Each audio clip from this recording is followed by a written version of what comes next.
NBA on NBC. The 1998 NBA Finals. Tonight, it's Game 3. The Utah Jazz versus the Chicago Bulls. The United Center, where over the last 3 years, the Bulls are 28-2 in the playoffs. And where, if they can hold serve through the next 3 games, they can win a 6th NBA title without ever having to return to Salt Lake City. Hi, and welcome to Game 3, everybody. I'm Bob Costas. Let's return momentarily to the subject of Karl Malone. He is playing for 2 things in this NBA Final. One, of course, for Utah's first NBA championship.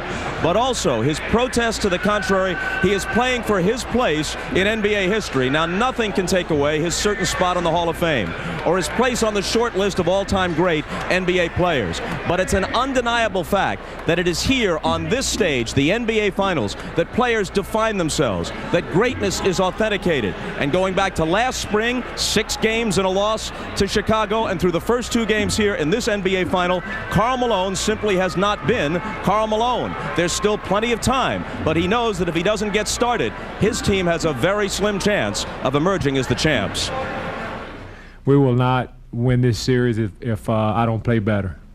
And that's just facts. That's just the way it is.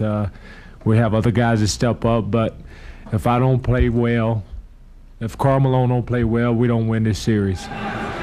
We're joined by Isaiah Thomas and Doug Collins. Doug, your thoughts on Karl Malone's struggles? Well, Bob, everybody's talking about his shot selection, but if you look at the first 3 rounds of the playoffs and the first 2 games of this series, his perimeter shooting, the percentage of shots is basically the same. The difference is he shot 42% in the first 3 rounds, and in the first 2 games, only 14%. He got good shots. In Game 1, he shot only 9 of 25, but after that game, he said, you know what, I have to keep shooting. Well, he did in the first half of Game 2. He took 12 shots. He was 5 of 12. But come the second half, only 4 shots, 0 for 4. Now, he's the star of this team. He's the guy they go to. Bob, he must work hard for his shots, but more importantly, he's got to keep shooting. And Zeke, how about this contrast? While Malone was hoisting only 4 shots in the second half of Game 2, Michael Jordan, himself shooting under 50% for the game and for the series, was nonetheless taking 20 shots in that half alone, exactly half of all the shots put up by his team. Bob, Utah must find a way to stop the big 3 of Chicago. And when you talk about the big 3, you're talking about Pippen, Jordan, and Kukoc. Their size and their length enables them to get inside and get great low post position over their defenders. Their athleticism makes it easy for them to jump over. And when they don't double team Jordan in the low post, he's able to do what Karl Malone is not able to score. Now, when they bring size, that leaves the middle open for penetration, and Pippen goes in for the easy dunk. Jordan, Pippen, Kukoc, the big 3. When you look at their numbers, they got 75% of the team's points, but more importantly, 75% of the team's shots. Now, you're not going to stop Jordan, but if you're Utah, you must find some way to contain Pippen or Kukoc. Bob? Well, Zeke, Game 3 is just around the corner. We'll have the starting lineups and the opening tip from the United Center right after this.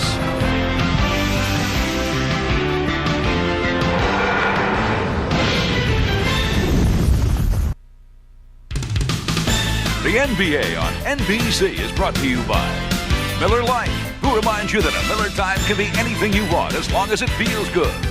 By the new Nissan Altima. Nissan, life is a journey. Enjoy the ride.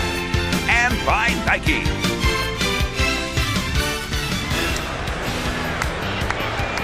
For tonight's opening lineups, here's the familiar voice of Ray Clay.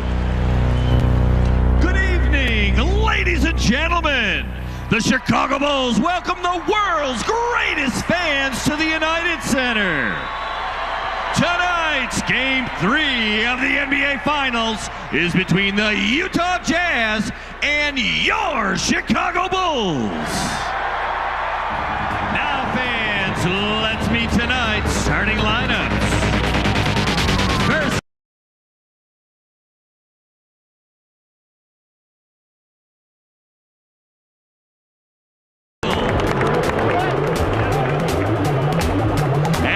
forward, 6'9", out of Louisiana Tech, Karl Malone. At center, 7'2", from Kansas,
is a part of our starting lineup. Ahmad Rashad. All right, thanks, Bob. Michael Jordan told me there was good and bad about winning the game the other night. He said the good was the fact, obviously, that they won the game. The bad was it could be like fool's gold. All of a sudden they get too confident and get run out of here tonight. He said he doesn't think that's going to happen because they still feel like they are the underdogs. In terms of home court advantage, he said doesn't matter. They just want to win 4 games no matter where it is.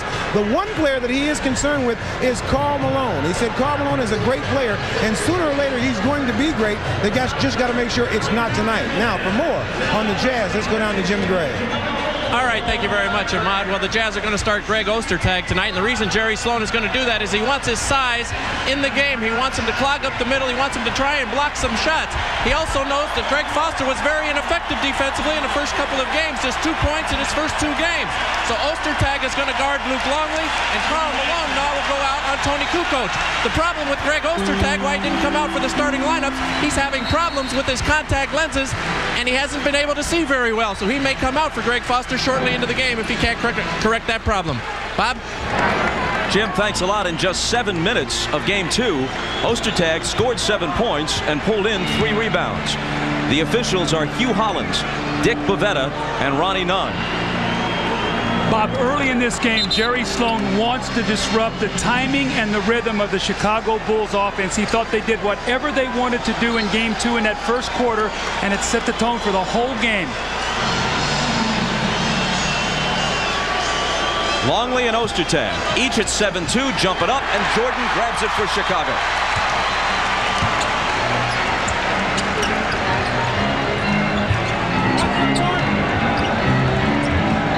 Harper guarded by Stockton.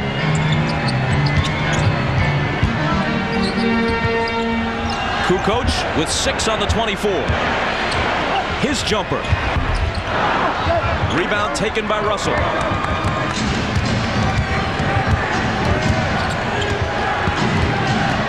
Malone wastes no time and hits the jump shot. Prior to that, through the first 2 games, he'd hit 3 more jumpers than a dead man.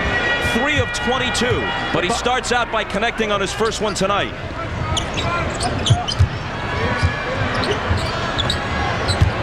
Jordan's first shot spills off, and Malone takes the rebound.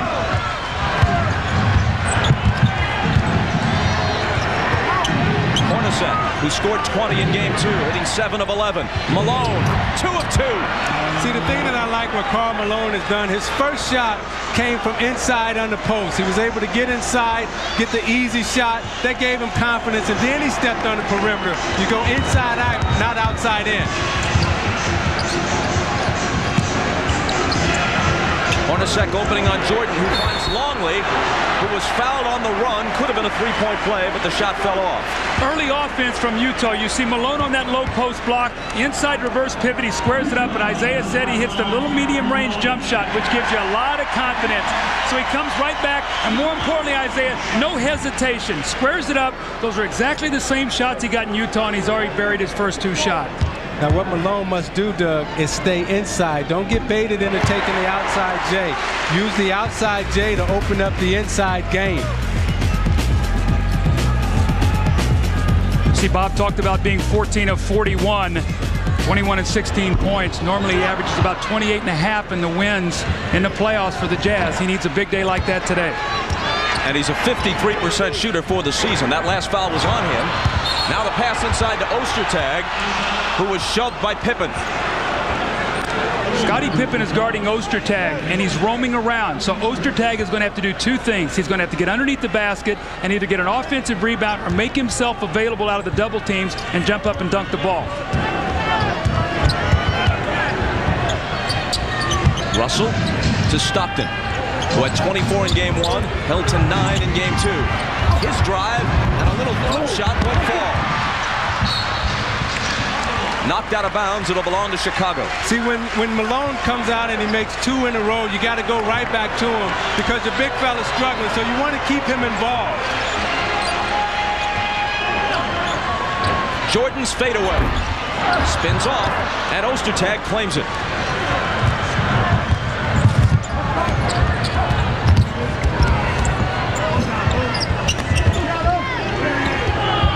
Ostertag, low post against Pippen, muscles in on him, misses, can't hit the tip, and Longley clears it. Pippen pull up three.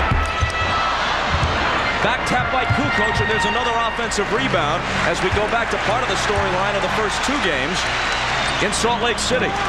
The Bulls all over the offensive glass. Malone bumped Jordan, no foul. He back rims the jumper, and here comes Utah. 3-on-2. Stockton to Malone, threw it behind him. Now John recovers. A rare errant pass from Stockton. Well, Stockton was upset because his big man had a dunk, and he would have been 3 for 3. He took away an easy basket. He's 3 for 3 anyway as he slices through the defense. Meanwhile, Jordan is 0 for 3. See, Malone's mindset right now is attack. You see everything is going to the basket, not fading away shooting jump shots.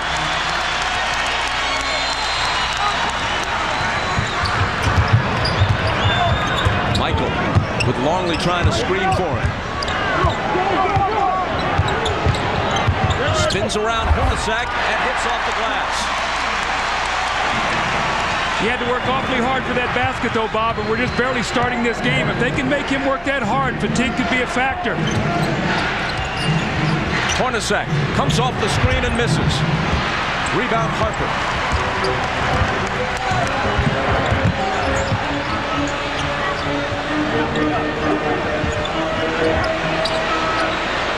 Now it's Stockton guarding Michael. Harper left alone for 3. And back comes Utah with a 6-3 lead. Presence of Ostertag, 2 defensive rebounds here to start the game. Malone bouncing it to nobody in particular, and Kukoc picks it up.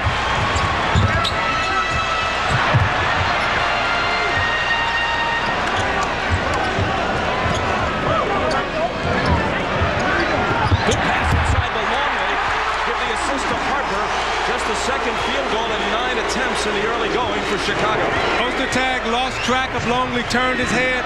Longley slipped right behind him for the back cut, and Harper found him for the layup. Ostertag alone, but the pass is overthrown, and even at 7-2, he couldn't gather it in. Well, you can see what the Bulls are doing. They're leaving Scottie Pippen at half court and doubling Stockton to try to get the ball out of his hands. This also takes him out of the screen and roll in their half-court offense. Stockton steps in front, picks it off. Ahead to Russell against Pippen. And an offensive foul as Scottie had established position. That's number 1 on Russell. So you watch Scottie Pippen in transition will get his body square and get his chest facing the defender. Russell crashes right in. One of the things to watch for in this game, Scottie Pippen guarding Ostertag puts him underneath the board. Now he can rebound and advance the ball quickly, and they should get easy fast break opportunities. Hornacek fouls Jordan.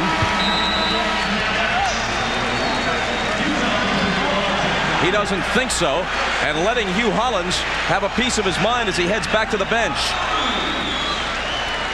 Jerry Sloan getting his 2 cents in as well. Clock stops with 6:54 to play in the first. Utah by 1. Karl Malone is off to a great start. The Jazz have gone to him early and in rhythm. He got it early in that little post position, the inside reverse pivot, and he knocks the shot down. Great rhythm here. He steps out and makes it, and then Longley closes out. He drives to the basket and lays it in. 3 for 3, 6 points. Off to a wonderful start here in the first quarter. Malone has already gotten Michael Jordan's attention. Listen during the last timeout. Hey, it's Malone driving. You don't know today. You can slide away in the lane.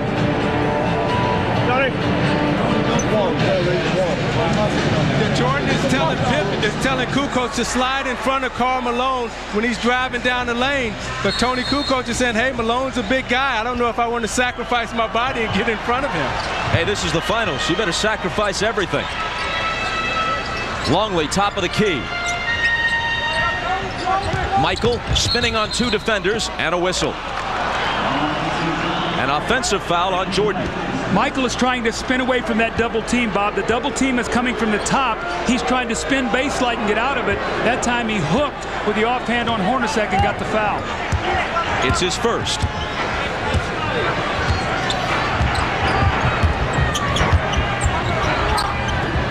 Malone again.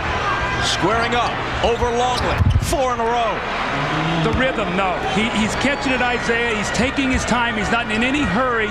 And you know when you're a little bit of a slump, you hit those first couple shots, that basket gets real big. He's deep in the post right now, which really helps him. Pippen returns it to Harper, and he travels.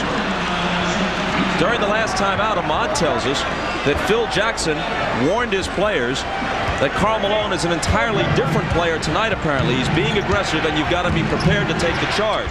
But, man, he comes in there with about as much power as one of those Harleys he likes to ride. Good luck taking the charge. Malone, this time he drives. Same result, though. Whether it's to the hoop or from the perimeter, he's 5 of 5. What a difference 48 hours has made.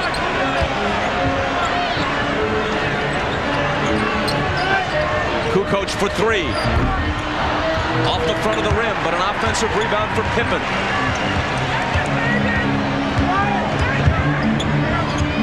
Longley traveled with it. He had an open shot, thought better of it, and then walked. Malone started the game out here. Same inside reverse pivot. Longley's got to give him some distance because of his quickness. Knocks the shot in. Now when you knock it down, what do? You better close out and you better play him. So a little pump fake. He attacks that weak side foot of Luke Longley. Easy layup, no weak side help. You're going to see Dennis Rodman in the game right now. He's going to try to cool him off. But Isaiah, as you know, once a guy gets started, it's so hard to come in and play defense on him. And Doug, the great players, you know they're not going to struggle 3 games in a row. They may have a bad 1, a bad 2, but very rarely do they have a bad 3. Longley stays in. It's Rodman for Kukoc. It's Russell from the outside. It's too long. Jordan got a hand on it, and Longley eventually claims it.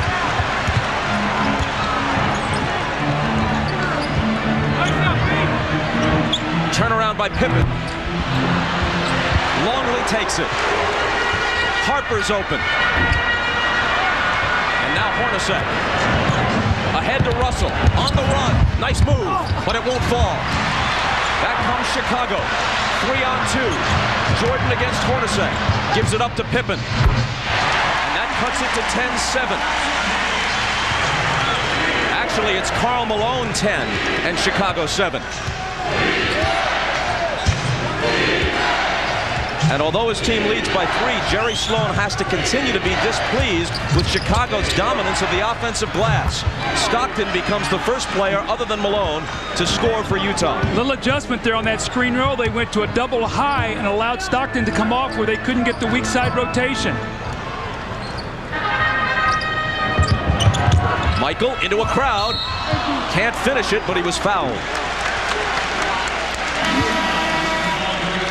It's Ostertag, and it's his first. NBA.com is at the NBA Finals, providing complete coverage of the Jazz and Bulls. Log on now to join a live cybercast with NBA and WNBA stars, or enter the NBA.com arena for same-night video, audio, and photos, live post-game press conferences, and more. You can also send an email to your favorite player, or guide the controllable NBA.com to capture the camera angles you want to see live from the arena.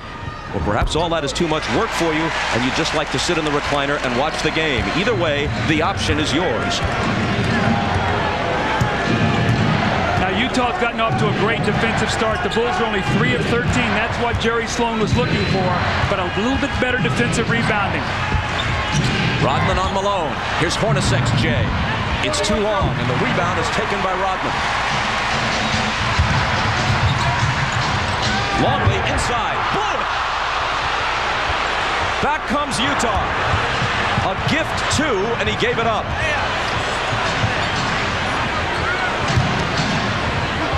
Malone. Fade away on Rodman. 6 for 6.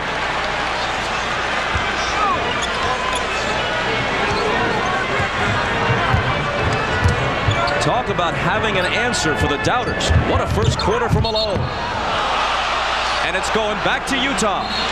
Now you watch Malone in the post against Rodman. You see how he gets him deep and he gets Rodman on his back. That's the key to post-up play. You got to get the defender on your back. Now you can turn around and take the easy fadeaway J. The ball back to Utah on the offensive foul against Pippen. Well, Russell does a nice job. We see Karl Malone here again with that fading jump shot, but Russell played a nice angle instead of trying to fight over the screen. He went to a spot and he ran, and Scotty ran right over the top of him. Malone hands it to Isley. The reverse won't drop. Jazz leading it by 5. Longley against Ostertag with the hook. See, I like that, though. He missed a layup. They came right back to him and gave him another opportunity to get his confidence back. See, I like the fact that Ostertag's in the game, that Jerry Sloan had enough confidence to play him. He's only been averaging 12 minutes in this series. Hornacek into the lane. Wild shot, no good off the glass. Ostertag trying to follow, knocked away from him. Isley takes it from Harper. Malone wants it. Drops it off for Ostertag. And finally it's Longley who clears the boards with Ostertag protesting that he was fouled.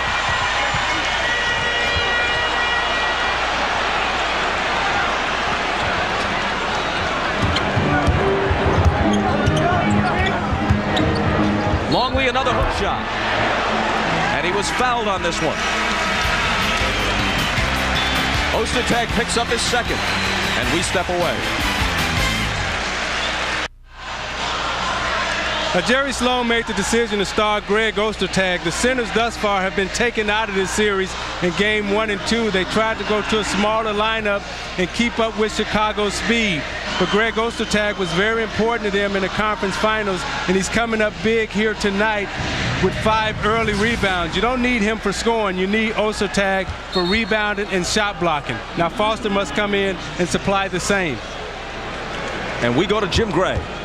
All right, Bob, Greg Ostertag is having a problem with his right eye. At the end of the pregame warm-up, he was poked by one of his teammates. His contact came out. It scratched his pupil a little bit, and it's dilated, and according to the doctor, he's just having a little trouble with his vision. He will be able to return to the game. Right now, they've taken it out to watch the pupil for just a little bit. Bob? Thanks, Jim. 1 of 2 for Longley, cutting Utah's lead to 2. Look at this. The rest of the team has hit 1 of 12. Malone a perfect 6 for 6. They're trying to get it to Karl. Now it's Hornacek. Jordan on him. Longley comes over with help. Isley with 4 seconds to shoot.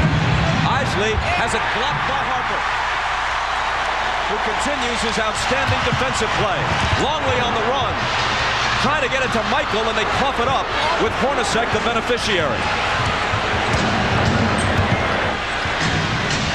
Russell pops free and misses a wide-open three-pointer. Looks like Luke Longley's making a conscious effort to try to beat the Utah centers up and down the floor. Michael in traffic. Deals to Kukoc and now Longley. The bounce to Kukoc on the return, and he lays it in to tie the game. That's his first basket. Kukoc had 13 points in game 2, all of them in the first half. Not such a quick start for him tonight.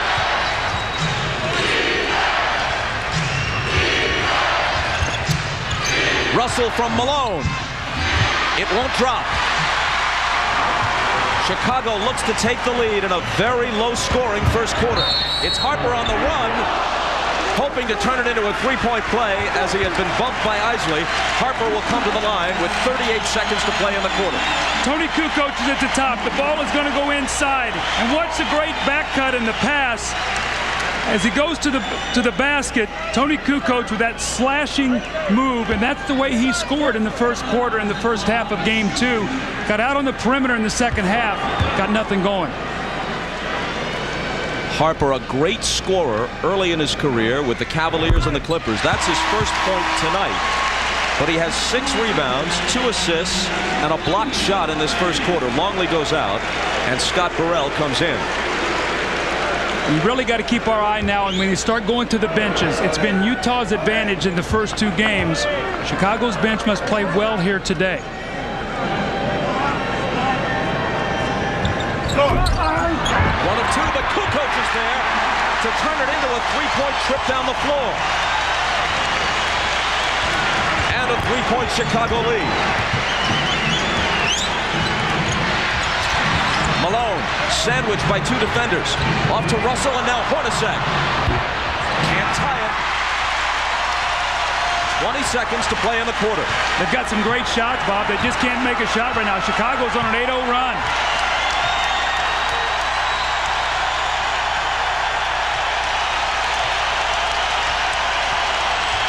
Kukoc misses.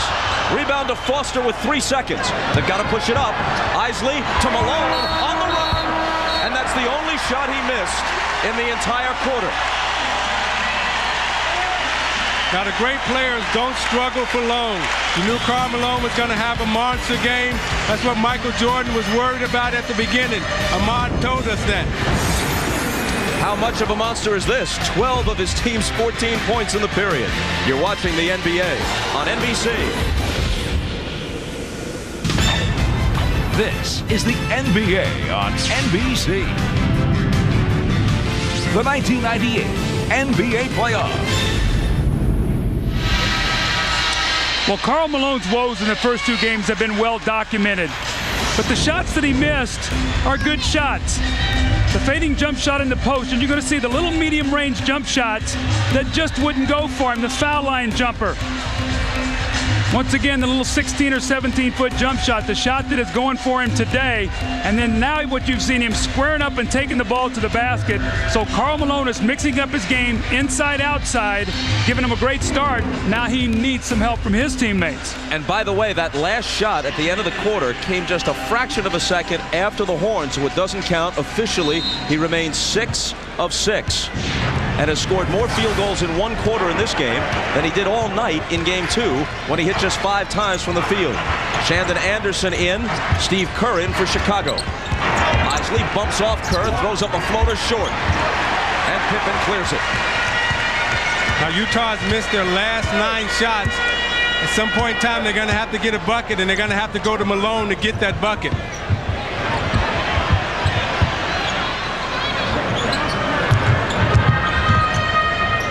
Rodman turns. His shot is blocked partially by Malone and taken by Russell. Jordan begins the second quarter on the bench for Chicago. Malone with Rodman on him.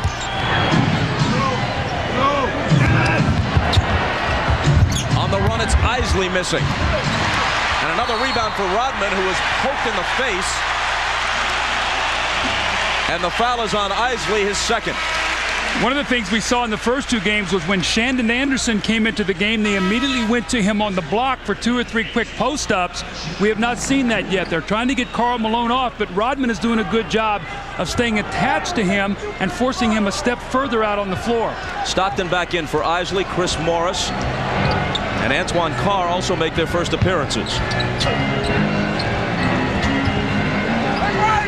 Stockton on Kerr. Around a Rodman screen with the bounce to Pippen. Scotty into the lane. He banks it home. That was a nice hesitation move by Scottie Pippen. He froze the defender, went down the lane, shot the runner off the glass.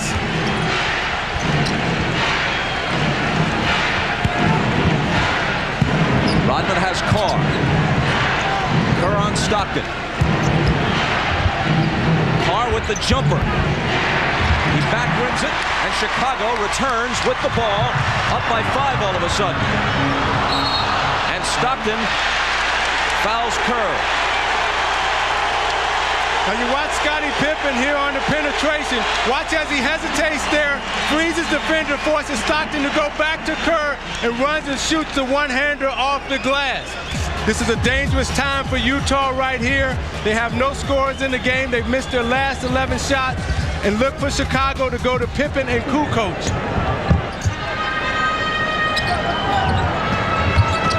Here's Scotty. Morris is on him. Into the lane, another runner. He hits it, plus he's coming to the line. See, Bob, in game 1, Scottie Pippen lived out on the perimeter. He shot a lot of jump shots. Game 2, he started slashing and cutting. You're seeing the same thing. You saw the right-hand hook off the glass the previous possession. This, the little runner in the lane, and the possible and one for the three-point play.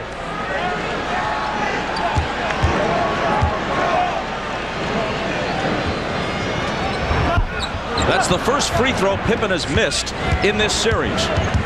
obviously, with the Jazz shooting 1 for 19 other than Malone 6 for 6. Stockton is back in earlier than he's normally into the game. Normally plays Isley longer. Realizes he needs him back out on the floor. Shandon Anderson against Burrell. And he finally puts an end to a long Utah drought. Isaiah, that's the play that I was talking about that they went to in game 2. Went right to Shandon Anderson when Malone was out of the game. Contact away from the ball and a Utah foul.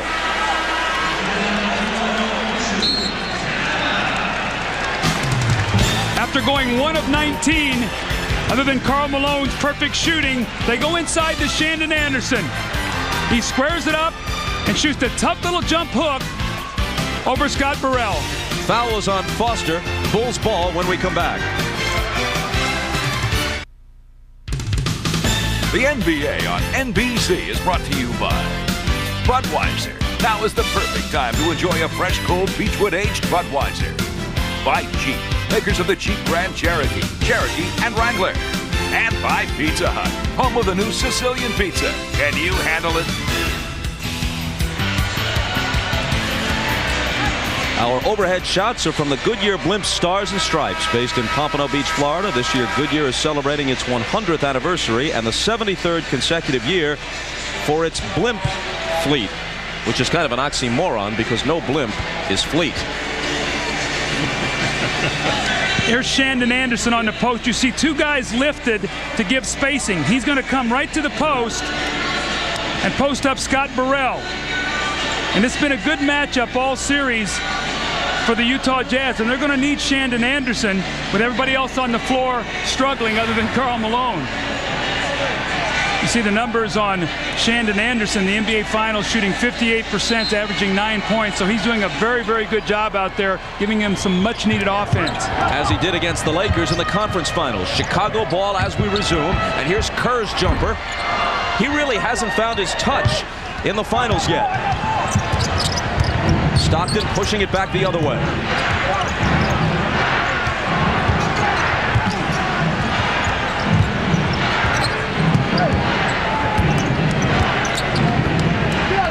Shot clock down to 6.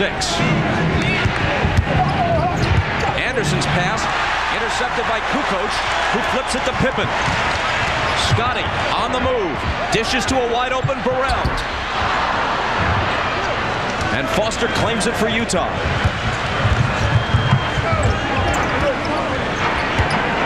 Burrell gave Chicago 15 decent minutes in game 2. This is Anderson inside, and it drops for him. But if Burrell does not hit open jumpers like the one a moment ago, he's not of much use to Phil Jackson.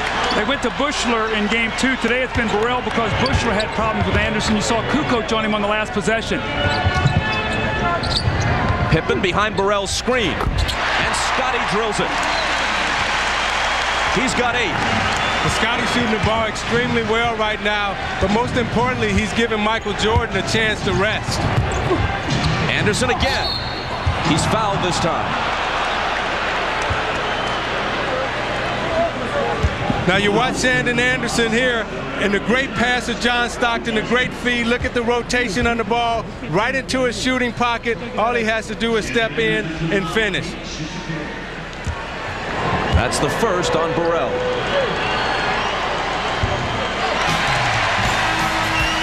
Wednesday at 9 Eastern, 6 Pacific on NBC. It's game 4 from right here at the United Center.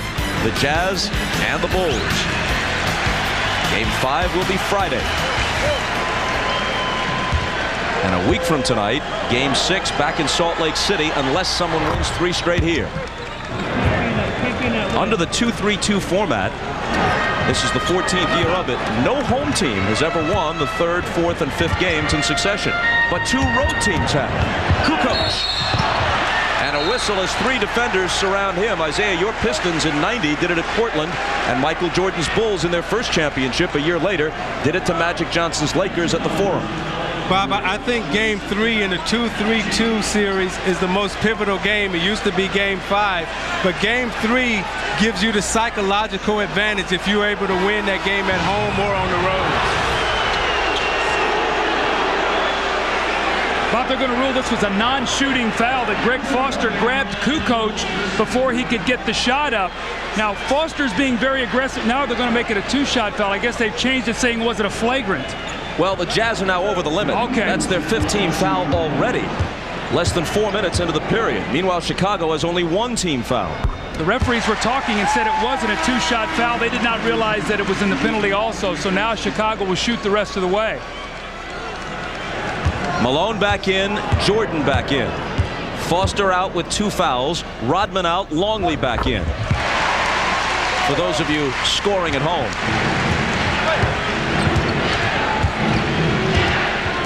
Chicago by 6.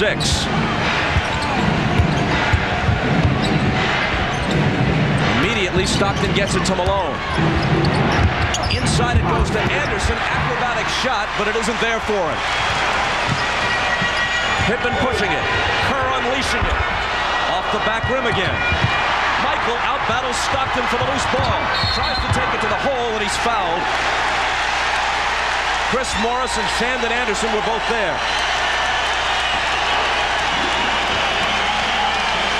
Now, you got Shandon Anderson who's getting off, and who does Chicago go to? Okay, Michael Jordan, I'm going to fight you in the post. I'm not going to let you get it. Shandon concedes. Okay, I'll back out, and I'll let Malone have it. The bull stopper is Michael Jordan chasing him on defense, and then on the other end, out-battles Stockton for the loose ball, and there he is on the free throw line. You look at his game time rest, but the actual time that he had was close to 9 minutes of rest for Michael Jordan. 6 points for Michael. And an 8-point Chicago lead. It's the biggest lead for either team. Malone fakes and drives and draws the foul. Well, he had the open jumper, but decided to take it into the lane instead. One of the adjustments that Utah has made is they're not running much wing screen roll. They're doing more high or side screen roll, Isaiah. And what it's forcing Chicago to do when they help, Malone now has been able to step back. He's catching the ball. Now he's driving the ball to the basket. So the adjustment they have made is to run a little bit more high screen roll or screen roll in the center of the floor. The foul on Longley was his first.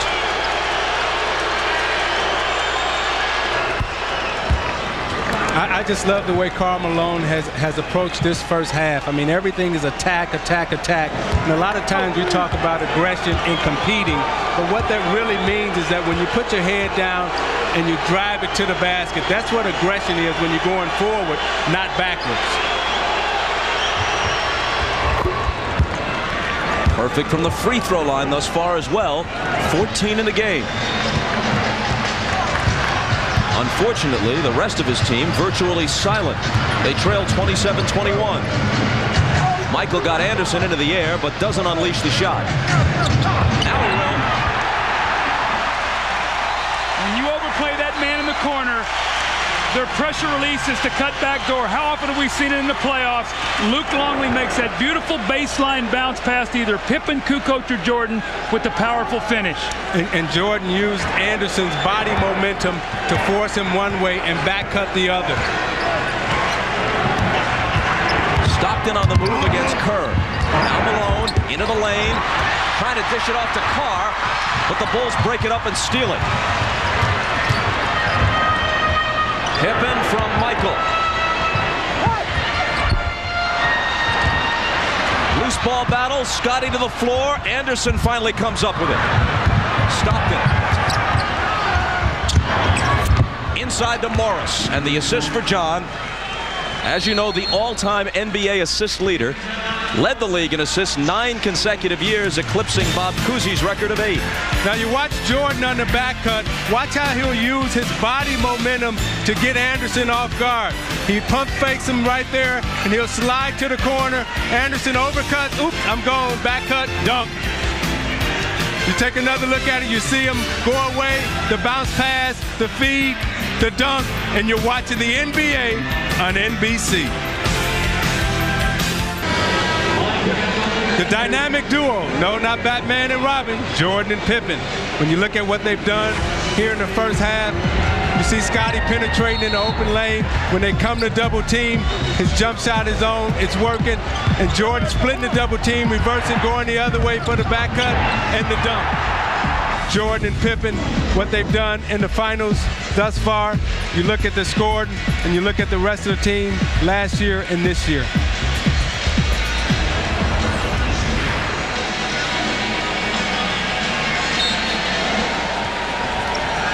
Well, certainly their balance in this game is a whole lot better than Utah's, where Malone has been pretty much perfect and the rest of the team's been out to lunch. Kerr for 3. And he still can't find his touch. That was a set play out of a timeout. Michael Jordan came over the top of a screen, stopped and screened Stockton, knowing he was going to bump him on the cut, and Kerr just stepped back. Now Steve is going out of the game. That was a set play to try to push this lead up to 9 points. Kerr shot 1 Game 6, the clincher against the Jazz here a year ago. He really has been off with his shooting through the first 2 games plus in this year's final. Malone from Stockton. Offensive foul, takes it away, wave it off. That's number 2 on Carl. I can't believe they're waving this shot off. I thought Malone had released this ball. It's a real tough call here. It's a beautiful screen roll. You see the pass. Wow, that's a tough call. I think Scottie Pippen flopped on that one. Jordan at the other end gets the 2 for Chicago. What a bad turn of events for Utah, struggling as it is. Malone's basket negated. Jordan immediately comes back and sticks one, giving him 10, and his team an 8-point lead again. Now a Chicago foul. It's on Longley, his second. Luke played only 17 minutes in Game 2 because of foul trouble throughout, and eventually did foul out.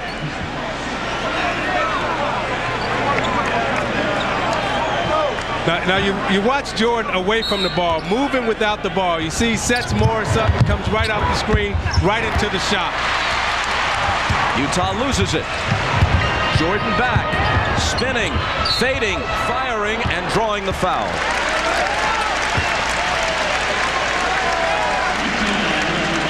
Shandon Anderson's first. This is going to be very discouraging right now for Utah because they're doing a pretty good job defensively. The Bulls only have 31 points, Isaiah, but they've only found a way to score 23 points. Everything they've done has been in the half court, and the Bulls have just smothered them.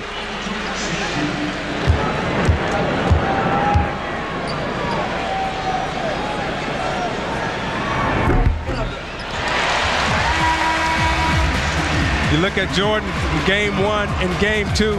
Although he's getting up a lot of shots and he's getting a lot of attempts, the most important thing for Michael Jordan to watch is the free throw line. In Game 1, he was 6 of 8. Game 2, 9 of 10. Let's see how many free throws he's able to get in this game. Neither one of those was clean, but he bounces them both in. He's got a dozen. Shooting just under 44% from the field through the first 2 games. Ostertag is back into the Utah lineup. The ball is kicked, and that gives Utah a fresh 24. Scottie Pippen is so quick. He's in the middle of the floor. He's trying to get Stockton, push him to the outside, and he's quick enough to get back to his own man. Stockton couldn't prevent it from going into the backcourt. And that was because Scottie Pippen faked like he was going for the passing lane. Stockton reversed it, and they made the pass, and he went backcourt. But see, with Pippen guarding Ostertag, it gives him a free pass to roam around. Chicago trying to add to the game's biggest lead. Jordan can't. Kukoc has the loose ball, and Chicago has a 12-point lead. Continuing to crush the Jazz with offensive rebounds. Now they trap a little bit. Stockton breaks it with the dribble. And Utah asks for time. 4:51 left in a first half in which every Utah player other than Malone has pretty much been blanked.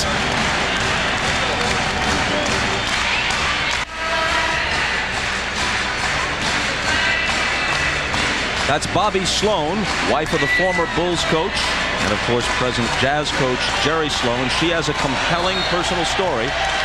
Hannah Storm interviews her and her husband at halftime on the Prudential Halftime Report. What a warm and engaging woman Bobby Sloan is. You'll hear from her at halftime. Here's Scottie Pippen. Now watch what he's going to do. He's going to chase him off the center of the floor. He's guarding Ostertag. Kukoc helps him. Then he gets back. It totally disrupts the Utah offense. Now they've got no place to go. The clock is working against them. and it eventually turns into a turnover. And Karl Malone started out 5 of 5 against Longley, but he's only took one shot against Dennis Rodman. And the United Center, as loud as it's been all night, now they settle in a bit, but they were really whooping it up as the Jazz tried to inbound. Stockton on the move, back outside to Malone. Now it's Russell.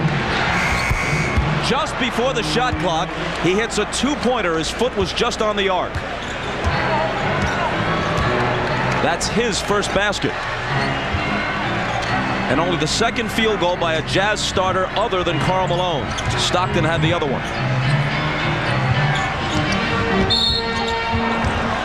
Offensive foul on the Bulls, giving it back to the Jazz with 4:17 to play in the half, and Utah down 10. Rodman is hit with his first. Now Rodman to come over to set the screen, but watch as that elbow extends out. Hugh Hollins catches him. You can't put your elbow out like that. That's an offensive foul. Stockton driving on Harper. His pass picked off by Kukoc. Russell is back.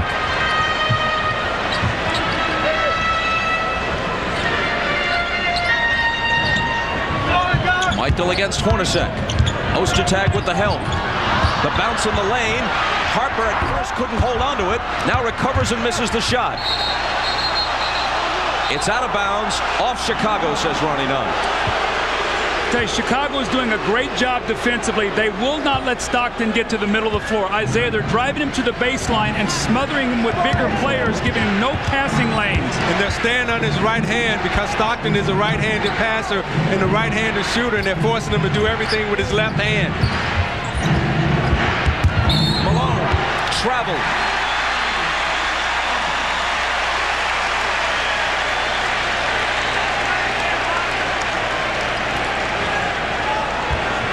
Through the years, Chicago fans have had their complaints with Hugh Hollins, including in this year's playoffs in the Indiana series. Rightly or wrongly, fans see things with their hearts sometimes rather than their eyes. Harper inside, dealing it back outside to Kukoc for three, which hits the front of the rim. Stockton now pegging it ahead to Russell.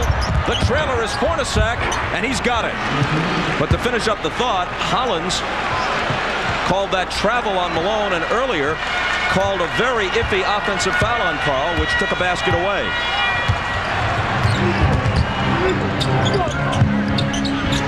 Pippen give the assist to Harper. Now Pippen signaled for that, and he got his feet set because he knew he was going to have to get it up quick because he knew Ostertag was behind him. A block on Pippen, called by Dick Bavetta, and Scotty now has three. Now you watch Pippen underneath, signaling for the basketball. Jordan to draw and kick it to Harper. They penetrate out. Now watch as he gets it. He's already set. He can go up quickly because he knows Ostertag is behind him in the shot blocker. And he gets hit right here trying to take the charge, but they call the block.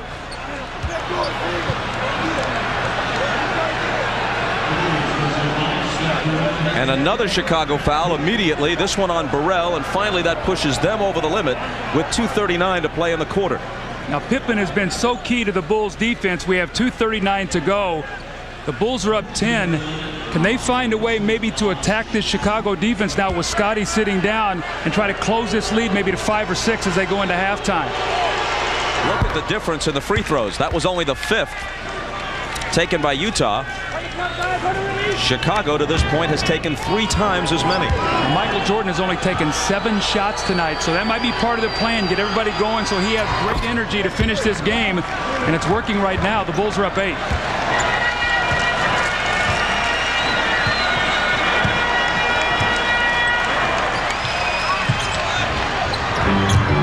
Jordan into the lane, and he gets the roll.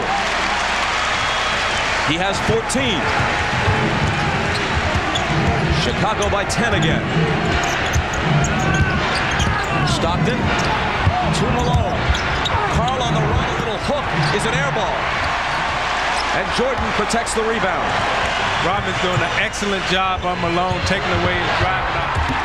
A great catch by Kukoc. That was more impressive than the basket itself. He was able to maintain his balance and continue his move to the hoop after a very difficult catch. And now the difference is a dozen.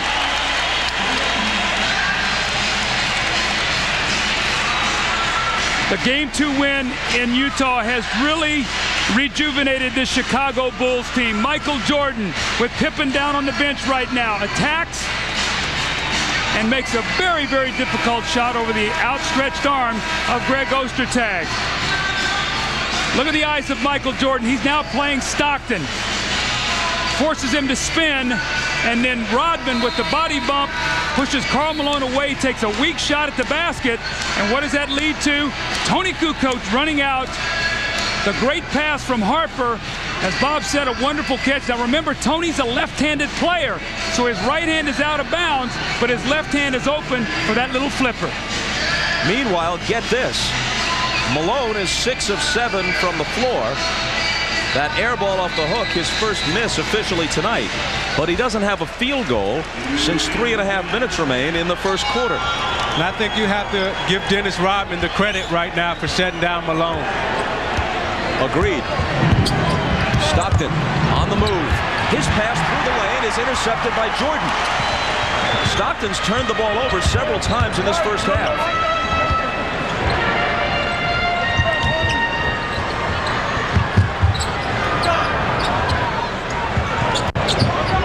Kukoc looking for Michael and finding him. Spins on Hornacek to the left hand. An absolute beauty. Now Jordan went from side to side 2 times trying to get that basketball in the post. He wanted that shot. He worked for it, and he finally got the position that he wanted.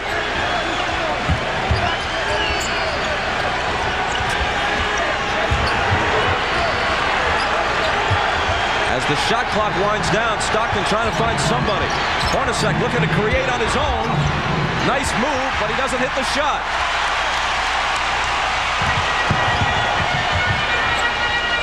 Harper bumps off Stockton and lays it in. Stockton looking up at the official, Pavetta, saying, hey, come on. Where's the charge? Well, he was inside the dotted area.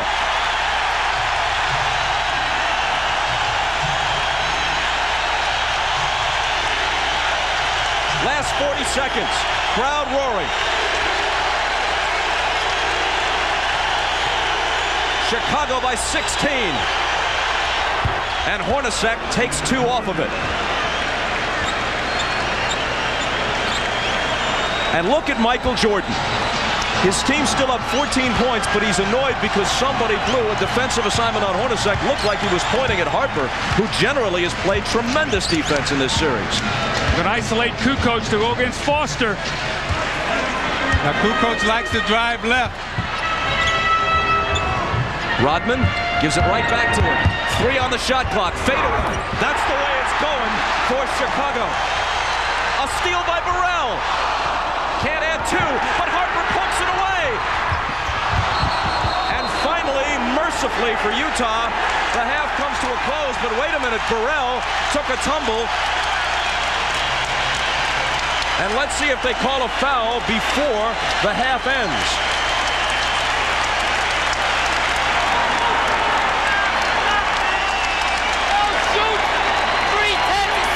Can things go much worse for the Utah Jazz?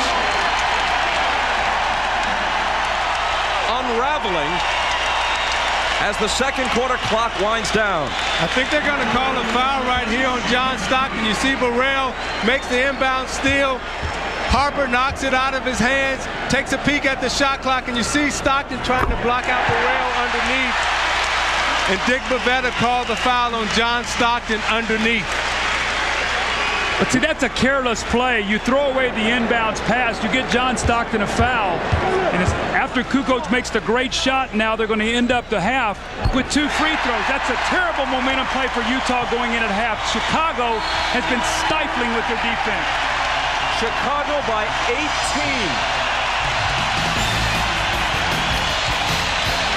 Utah turned it over 12 times in the half. Malone and Stockton 4 times each. Coming up at halftime, Hannah Storm's interview with Bobby Sloan. That's on the Prudential Halftime Report after these messages. You're watching the NBA on NBC.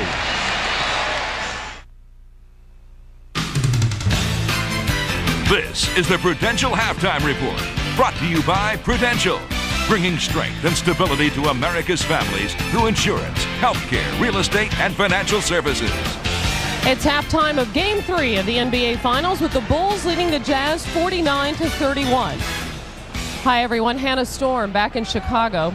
Jerry Sloan, the driven coach of the Utah Jazz, is so private. He said he was actually glad he didn't win NBA Coach of the Year because then he wouldn't have to give a press conference. But now Jerry and his wife Bobby are sharing the very personal details of her battle with breast cancer. The Sloans have been married for 35 years. This story begins when they were both growing up in McLeansboro, Illinois. I love telling the story about the first time he ever asked me out. I was actually horrified because I was 5'9" and he was 5'6". And at that time, when you're a young teenage girl, the last thing you want to do is go out with a little short guy with a high voice. And so I said no. And next year he came back and he was 6'2". And that was different. And so you finally went out. And what was he like on a date?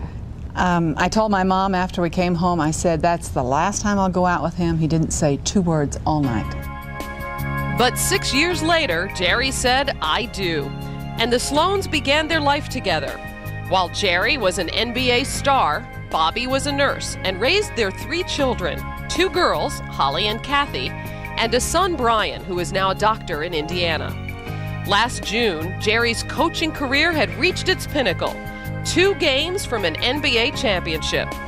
While the Jazz were losing Game 6 in Chicago, Bobby watched alone at their home in Utah. I laid down to go to bed and I felt a really sharp pain in my left breast. And I just reached down and I felt a lump. And I knew that that wasn't part of my anatomy. I knew I was in trouble. Why didn't you tell Jerry initially what your suspicions were?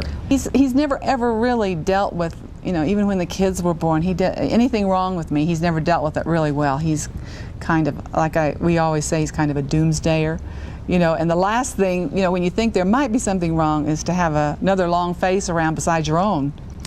And then Brian was given the task of telling everyone else in the family. I was afraid I'd cry, and so I let Brian call him, and it was really cute because after he left, he being the medical person that he is, he had everything outlined, you know, of what he was going to tell each person. So there his notes were, and his notes to Jerry were so cute because he said his notes just had, in order, had written, no long face, no doomsday, she's going to be fine, it's not like it used to be. Don't be your usual pessimistic self. Exactly. That's exactly what it was. She'll always be a breast cancer patient and now hopefully a breast cancer survivor, but with the early diagnosis and the treatment that she has received, chemotherapy including surgery, she should have an outstanding long-term prognosis.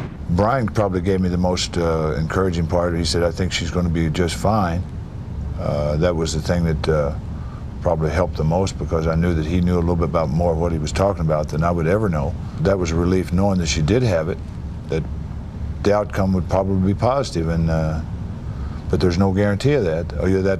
That's always in the back of your mind, knowing that it's there, that you know, it could be fatal. This was such a life-altering event. How did it affect your marriage?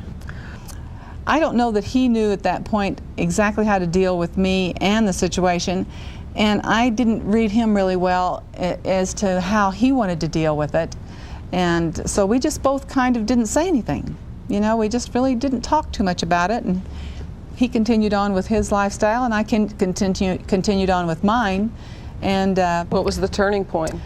The turning point, I think, came shortly after Christmas when it was after a game, and he'd come in very late, and they'd been out at the bars, and he smelled like a brewery and a cigarette smoking, and it upset me so that I said to him, here I am fighting for my life and you're snuffing yours out. And it made me furious. I was just angry. I think that's where our lives together really started to change for the better rather than continue on the path that we were on. That confrontation led to dramatic changes in their lives.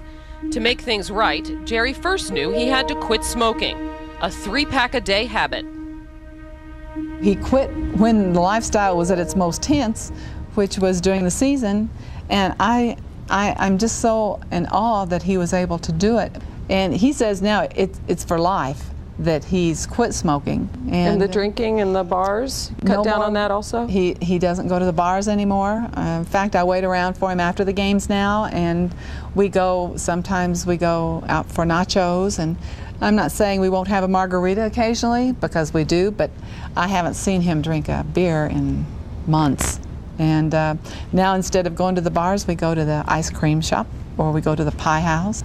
How do you like it, taking the long walks, going to get pie at night? It's a different life for you. It has been different for us, and it's been great. I never thought that it would be this way in my life.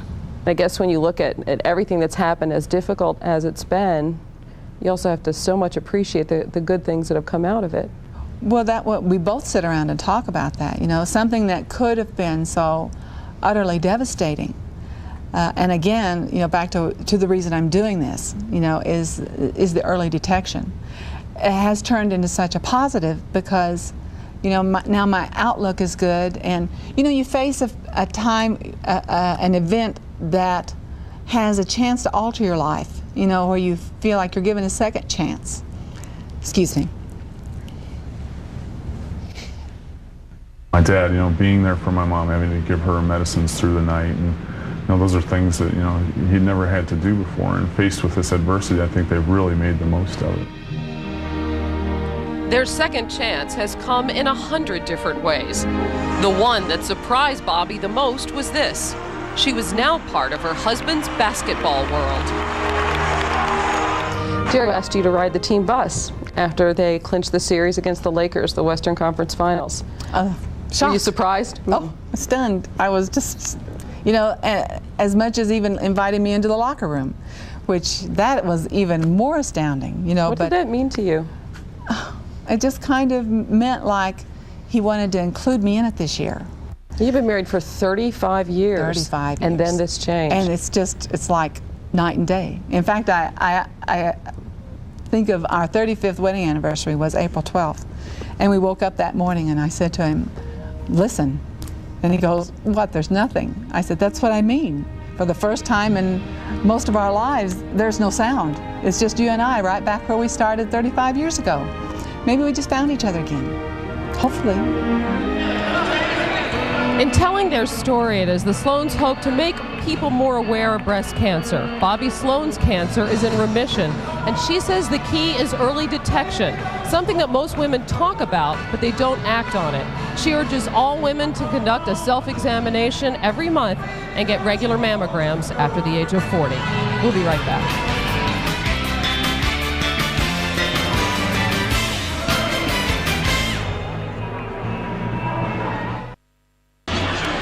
Facing an 18-point halftime deficit, Utah has to deal with these numbers. Karl Malone is 6 of 7. The rest of the team, 7 of 27, as we take a look at the rest of the Miller Lite halftime stats.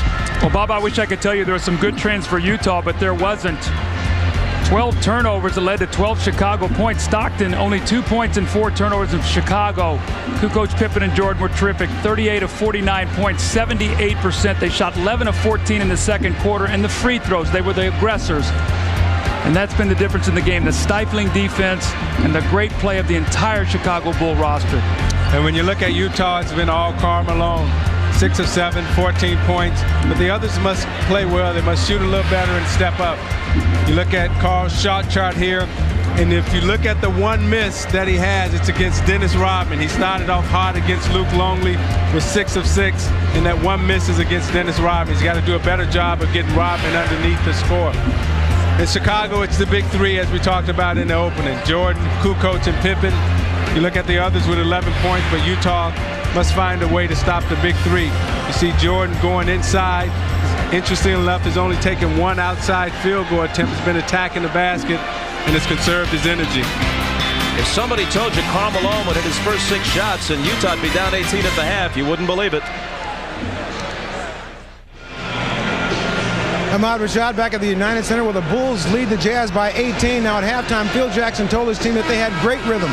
Keep the rhythm going. Now defensively, he said that they're rotating extremely well. Karl Malone's doing the things that they want him to do, but he's just making a lot of shots. But the one thing they don't have to worry about, Karl can't beat him by himself. Let's go down to Jim Gray.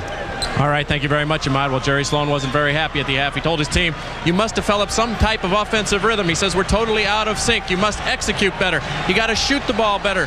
Too many turnovers. Gave up too many second chances. He said, basically, guys, we need to improve in every phase of the game and just try and chip away at this. Bob? Thanks, Jim. To make matters worse for Utah, consider this. The Bulls, an aging team with a thinner bench than Utah, has essentially played every other day for 2 weeks. The only exception to that, dating back to Game 3 of the Indiana series, was the 2-day break between the 7th game against the Pacers and the 1st game in Salt Lake City, but then they had to travel. Finally, following Game 3 and before Game 4, they'll get 2 full days of rest at home. If they win this one and win it big, they could be hellacious coming back out for Game 4 up 2-1. Stockton's shot spins out to start the 3rd quarter.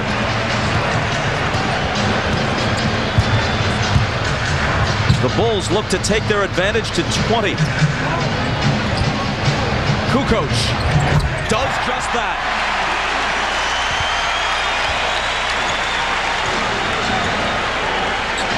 After a slow start, Tony has 14.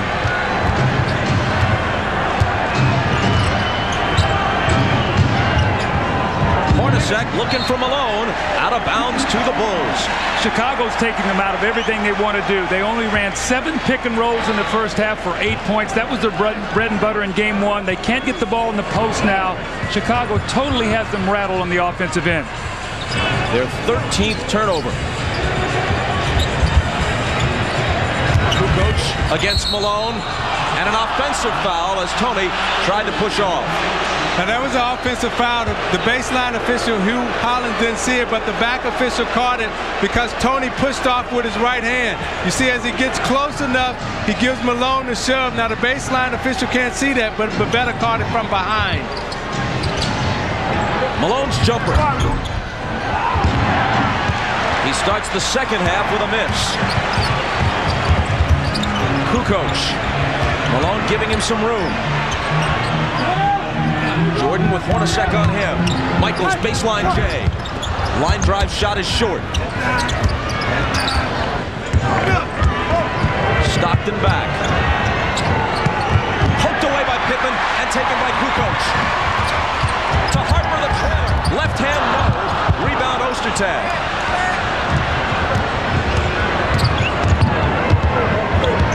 Utah has 14 turnovers, 5 of them by the usually sure-handed Stockton.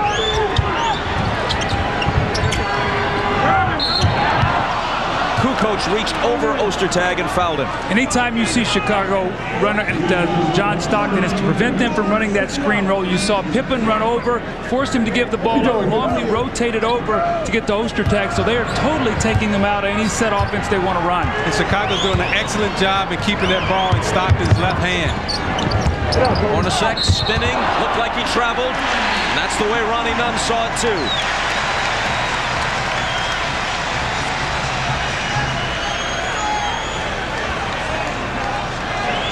More than 2 minutes played in the 3rd quarter. Utah still hasn't scored. I just read Jerry Sloan's lips and he said, we've got to pass the ball. We're trying to do too much off the dribble, and the Bulls are reacting with their great quickness.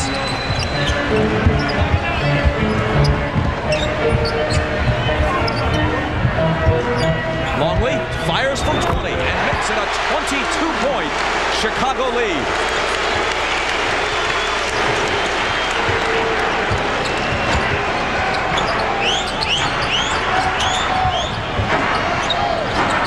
Pippen on Stockton.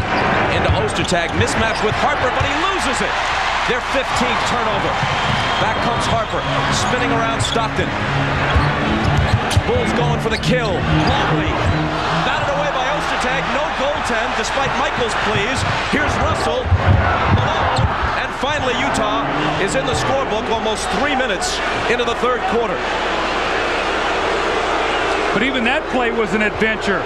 It took him a great extra pass to Malone. Scottie Pippen got back and looked like he tried to take the charge on Russell. Didn't get that call. Michael around Hornacek. Russell skies for the rebound.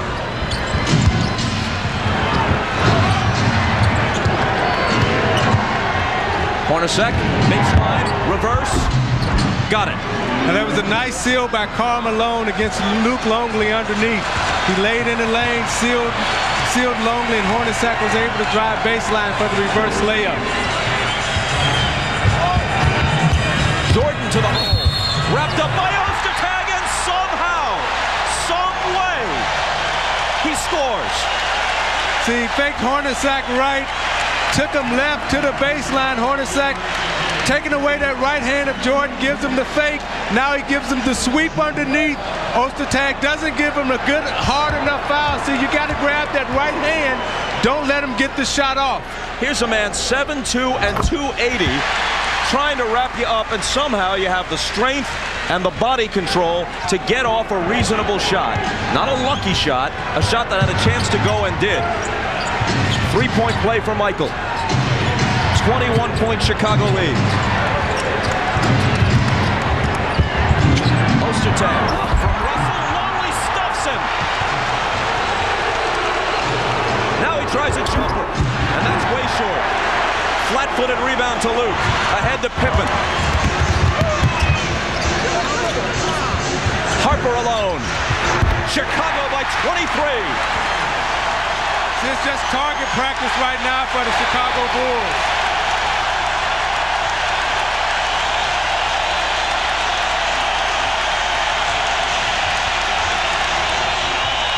Lob from Malone. Try to muscle up. And finally he's fouled. See, Isaiah, one of the problems, you need Ostertag's size out there, but the problem is they're rotating and leaving him alone and then getting to him because he's not an offensive threat. So in essence, what they're doing is Scotty is roaming, and they're forcing them to go to Ostertag, and he just can't finish. And they're leaving Ostertag open underneath, and you saw very vividly right there that he didn't have the type of lift to get it to the basket quick enough. Malone has 17, but 12 of them came in the game's first few minutes. In both 96 and 97, as Foster comes in and Ostertag goes out. The 2 years prior to this one, the Bulls led the NBA in scoring. This year, even with Jordan claiming his 10th scoring title, Chicago was only 9th in the NBA in scoring. But their defense makes up for that.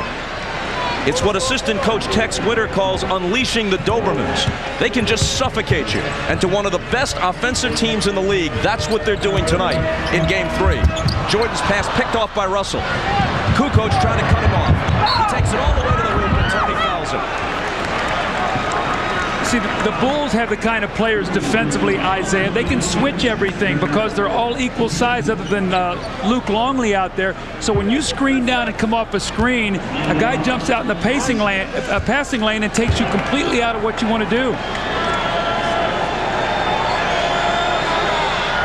Russell hits the first. NBC Tuesday begins with Mad About You, then after News Radio. Stay tuned for Frasier, followed by Just Shoot Me and Dateline. That's Must See TV Tuesday on NBC.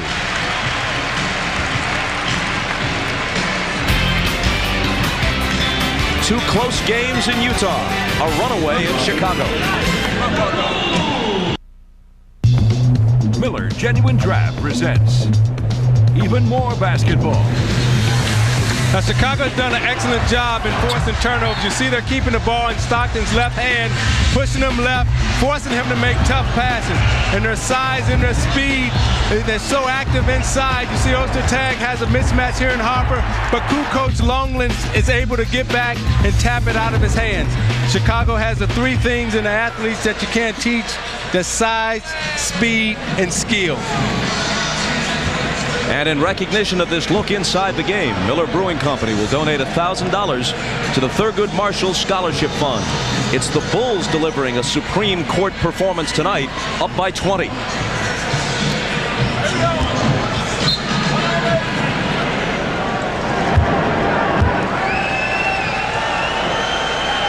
Russell back at the line after the timeout. And Pippen claims the miss. It's important for the Bulls to keep pushing here. A 25-point lead as Jordan pops it and misses it, and Malone takes the rebound. A 20-25-point lead going into the fourth quarter might allow them to rest some people. A 15-point lead would not, and that could become important as the series moves along. And if you're Utah, you got to keep playing because you never know. You know, one of those guys can get injured. You don't want that to happen, but that happens in a series sometimes. Malone turns and shoots from Longley. Second half, a different story than the first for Carl. Kukoc. Harper trying to chase it down. They spill to the floor and Malone picks it up. Russell, unguarded, passes up the three, gives it to Hornacek. Now Stockton misfires on a three-pointer, and Kukoc will take it back the other way. It's almost like Chicago's got 6 defenders. It looks like Utah has a shot, and someone runs him off the shot, gives it up to someone else, and someone else closes on him. And some of these Jazz players may be gun-shy. Looks like they're bypassing open opportunities. Kukoc won't. He's such a tough matchup because you put a bigger guy on him, he beats you with quickness. If the big guy backs off of him, he makes the open shot. If you put a smaller guy on him, he posts you. Russell through a crowd, intercepted by Harper. Utah very ragged, Pippen behind the back. Harper picks it up. Now this is when a triangle offense just picks you apart right here.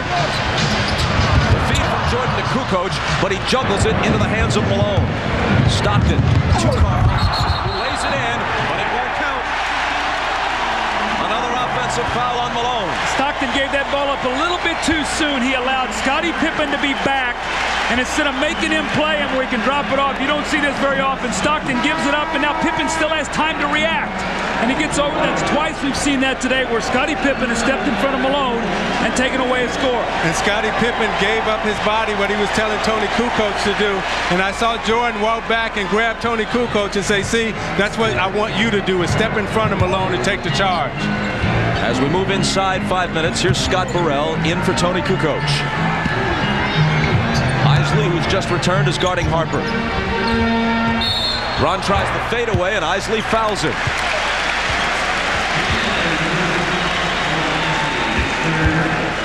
Isaiah, watch this. Russell looks like he has a shot. He passed to Hornacek. Look at Pippen. Completely closes. Here comes Kukoc. He takes him up. Here comes Jordan over, gives up the shot.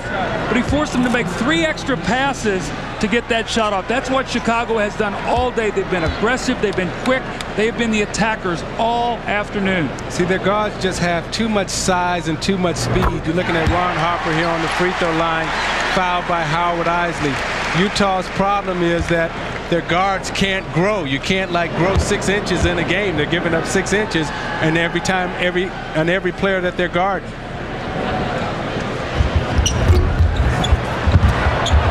Batted out of bounds as Harper misses the second one, and Utah will have it. Harper has 6 points, 6 assists, 9 rebounds.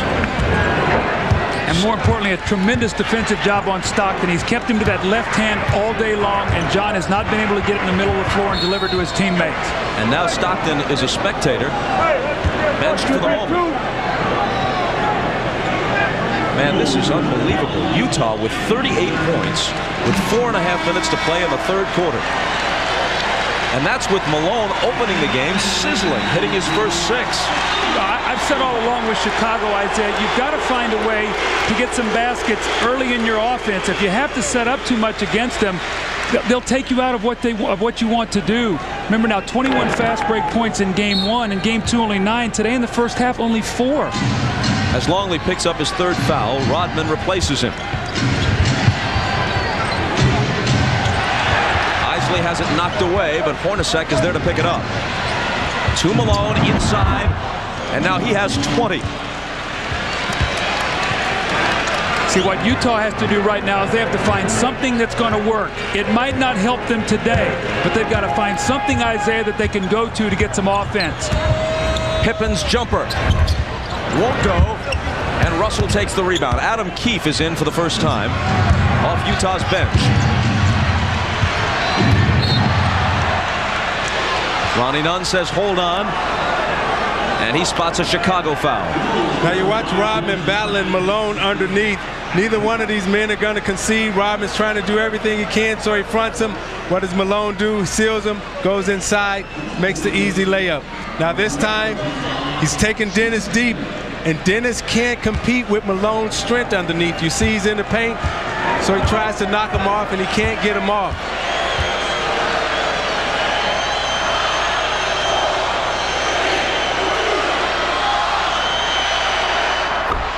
Malone is 5 of 5 from the line, and he has 21 points. So your thought process right now for Karl Malone and the Utah Jazz must be, okay, we got our big fella going now. We got Karl Malone playing. He's in a nice rhythm. We got 3 chances to win here. We may not win here tonight, but we got 2 more chances coming up. So you got to keep playing and make the Bulls compete and expend energy. You may have heard the fans in the background counting down from 10, contending that Malone takes more than the allotted 10 seconds to release his free throws. Offensive foul on Ron Harper. He started to come over the top of a screen, and he grabbed Isley, just threw him away, so he will pick up the foul. So here comes Utah down by 19. They trail by 18 at the half. Keefe from Malone. And back outside to Russell. Malone's working on Rodman. Through the lane against him, and he traveled. That's the 3rd basket that Malone has had taken away. 2 on charges, 1 on the traveling violation. Now, Isaiah, the difference is Longley has to give him space because of his quickness. Rodman is right up against him. And they got him with a little extra half step there in the traveling violation. Pippen trying to make his way through some defenders and fouled by Keefe, his first. Utah's 3rd team foul. The Bulls are already over the limit. 3:20 to play in the quarter. Jordan into the lane. Knocking it away is Russell, but he got a piece of Michael.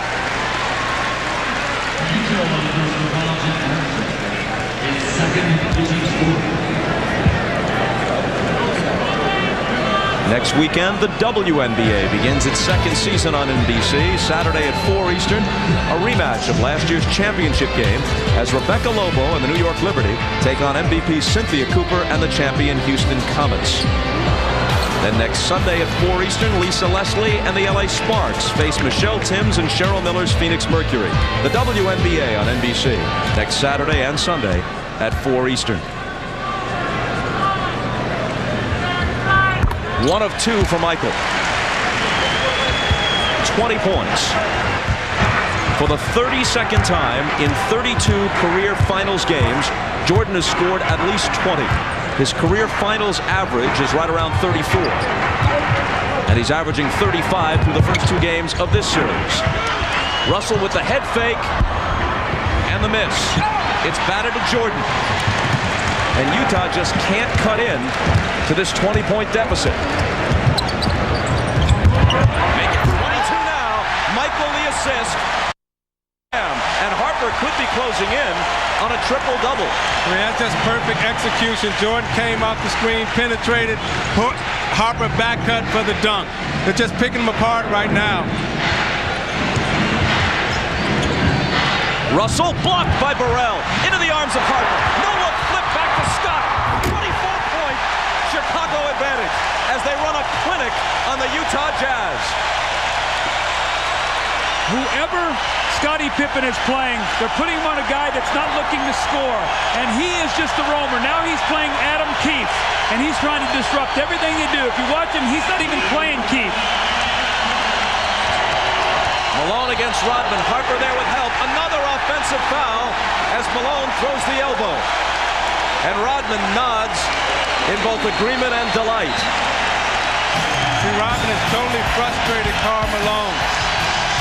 Now you look at Jordan here, he's penetrating the lane, and you look at Harper sneaks behind Isley. There's no help for the dunk. And when you watch Chicago on the fast break, you watch the block by Burrell. I'm gone. Harper over the head, no look pass. two-handed slam dunk. And then back again on defense. Dennis Rodman is in Karl Malone's head right now. Boom. I'm going to give you the elbow. Dennis say, I'll take it, but I'll take the whistle. But that is there for the offensive foul. And you're watching the NBA on NBC. The NBA on NBC is brought to you by Miller Lite, who reminds you that whenever you feel good, it's Miller time. By Toyota, every day belongs to you. Make it count. Toyota every day. And by Warner Brothers' new motion picture Lethal Weapon 4, starting Friday, July 10th at a theater near you. Another view from the Goodyear Blimp Stars and Stripes. This year, Goodyear is doubling its blimp fleet, adding 2 blimps in Europe and 1 in South America. Isaiah, you talked about in the opening that Utah's going to have to do something with Chicago's big free scores. They got to try to slow one of them down. Well, that has not worked today. Scottie Pippen has been great on both ends of the floor. Michael Jordan with a tremendous shot in the three-point play opportunity, and Tony Kukoc. These 3 guys have combined for 46 of the 66 points. Michael with 20, Kukoc with 16, and Pippen with 10. During that timeout, they were talking not so much about winning the game, but about sealing this early. Listen.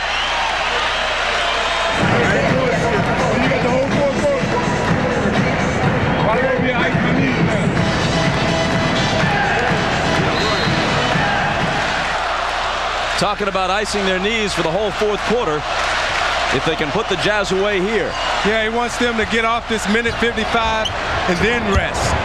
Jordan takes it upon himself and builds the lead to 26. And the look on his face after he turned around and shot that J was another one saying, I'm feeling it, I'm in the zone. Well, he sure doesn't look tired to me.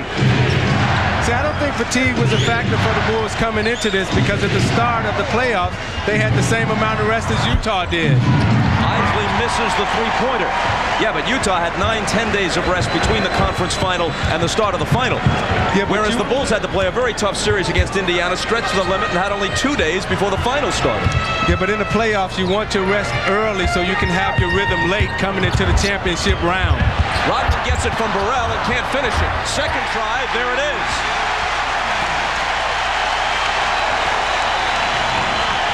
I tell you, I know Jerry Sloan well. I watched him play when he was in high school.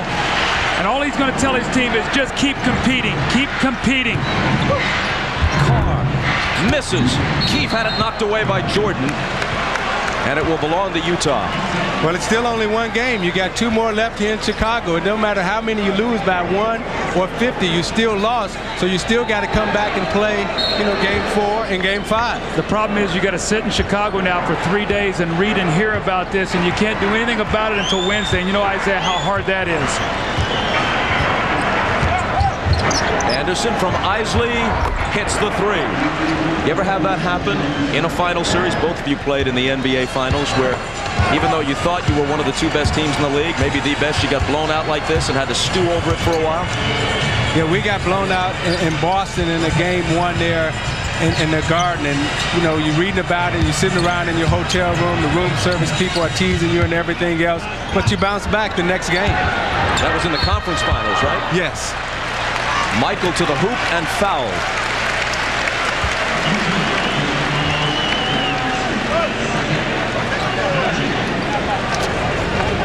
Tonight on NBC, after basketball, the star-studded American Film Institute salute to director Robert Wise immediately after the game, except on the West Coast.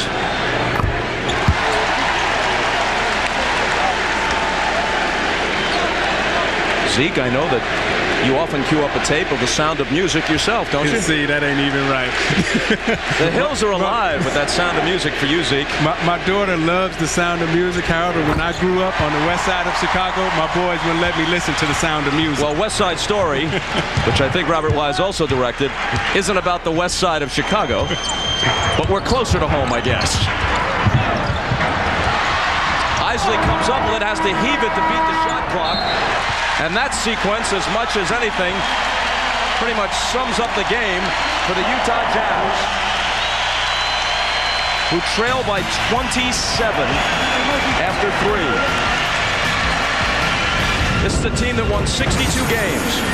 and won both head-to-head against Chicago in the regular season. Down by 27. You're watching the NBA on NBC.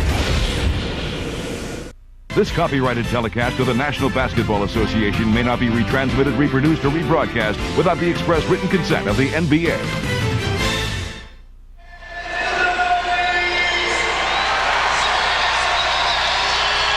Chicago clicking in all phases of its game, but you've got to start with defense.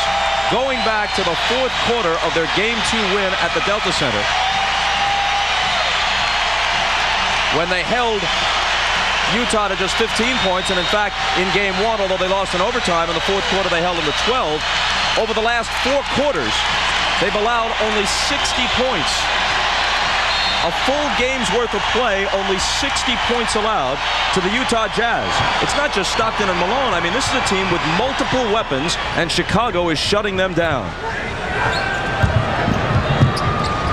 Jordan begins the fourth quarter on the bench. Kerr is in. Pippen bounced it off his foot, and Keefe picks it up. Isley to Shandon Anderson. Batted out of bounds. Utah ball.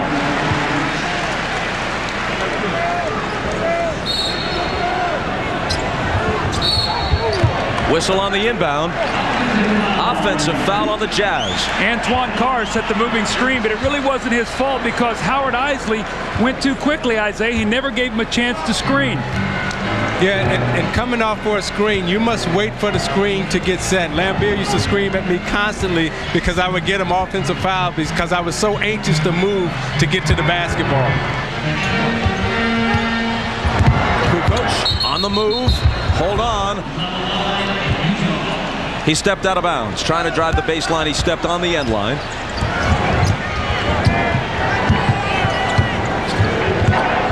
If you're just tuning in, that's no typo. Chicago 72, Utah 45. Burrell held Anderson. See, Utah is a lot like Indiana, Bob, in that they do so much of their offense off the dribble. And Chicago really could lock into a team like that. Remember with Mark Jackson, you've seen it with the Stockton and Isley. Chicago does a lot of stuff with the passing on the move, and it's much tougher to defend those kind of teams. Utah came into this series brimming with confidence. Not bravado, but confidence. Anderson with the offensive foul. They had played Chicago tough in the final a year ago. They came back with essentially the same team. Only the 12th man, Jock Vaughn for Stephen Howard, was different. They had won both regular season games against Chicago head-to-head. They had swept a formidable Laker team in the conference final while the Bulls were stretched to 7 by Indiana. They had the home court advantage. They believed that they had every chance to beat the Bulls, and they still might. But this one has got to take a little wind out of their sails. It's not just a defeat. They're being embarrassed here. And Chicago has got to feel, especially with a couple of days rest at home, that all the momentum belongs to them.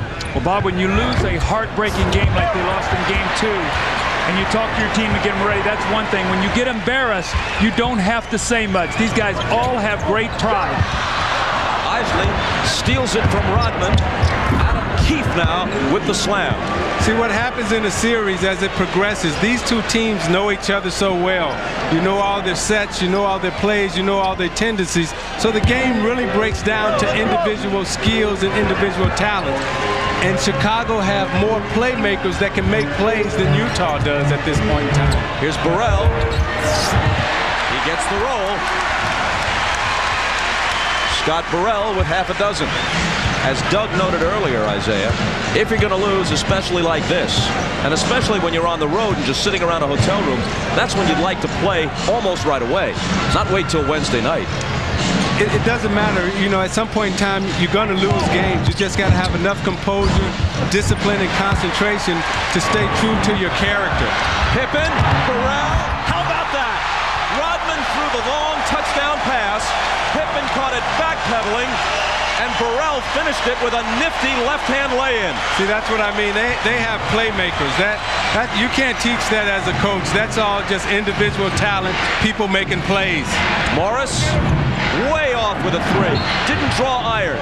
Ball was kicked, and Utah will have it. That last play is indicative of exactly what Chicago's been all day long. They've played a perfect basketball game, really on both ends of the floor.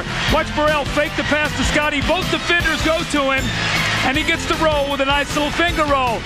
And then the great fast break from Scottie Pippen. Rodman with a long home run pass. Scotty off balance, tips it back with two hands, and watch the finish by Burrell off the glass with the left hand.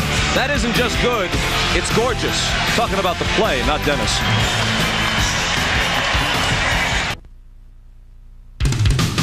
The NBA on NBC is brought to you by Gap, by Cadillac and your Cadillac dealers, and by Mountain Dew, who reminds you to do the do.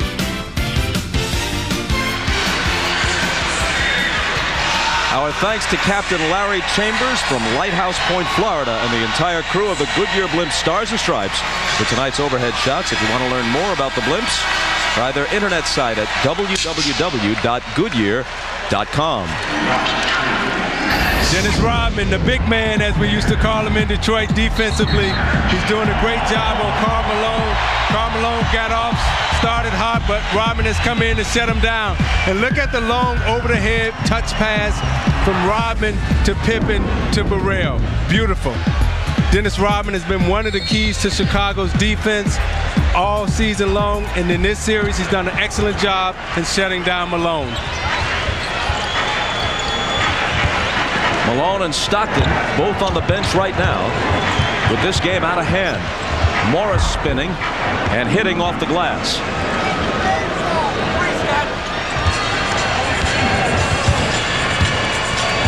Chicago by 27. Burrell cutting through and Longley finding him. They're just picking them apart right now. Utah didn't even talk on that interchange. Kerr came off. Both players came with them, and Burrell slipped it once again. The thing that I admire about these two teams, Chicago and Utah, is that they're true to their offense. They're true to their character. There's no such thing as garbage time for them. But there's such a thing as a terrible game, and Utah's having it. Here's Buechler in for the first time. Pippen, Longley, stampeding through, and Carr knocks it away. You know, a lot of teams, Doug, at this point in time in the game, you see players try to do things that they're not capable of doing. Maybe that was one of them. He missed it badly, Morris did. Kerr, wide open look at a three, and finally he gets off. Now that was in character.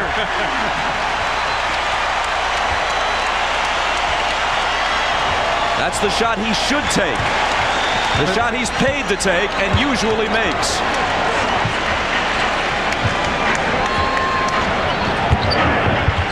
Morris shoved back in his face by Buechler. Here comes Kerr. To Pippen, who was fouled by Shandon Anderson.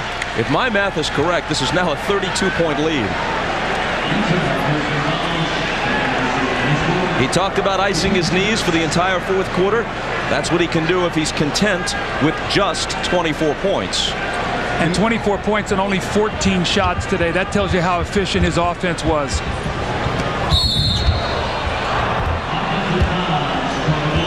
And Longley picks up his fourth, though it scarcely matters now. You know, this may be a good time to give Scottie Pippen some rest and get Randy Brown into the game. I don't know what happened to him, but he's been buried on that Chicago bench since this series started. Well, it's interesting with Scotty being in there because the last thing you want him to do is tweak an ankle or bang a knee or something, which would hurt him for Wednesday. But I think they're playing so efficiently right now that Scotty's the leader of that, and Phil still has him out there. This is Foster with the ball. Now Jacques Vaughn, the rookie from Kansas, in for the first time in the entire series. Anderson. Keefe sends it back outside to Morris. Rainbow is almost banked in for three. Kerr. Buechler. Kerr for three again. Good again. He had that shot the first time. He said, I got to get my buddy Judd Buechler from Arizona a shot. He gave it back to him. Got a little piece of tape on the floor. Back-to-back threes now for Kerr.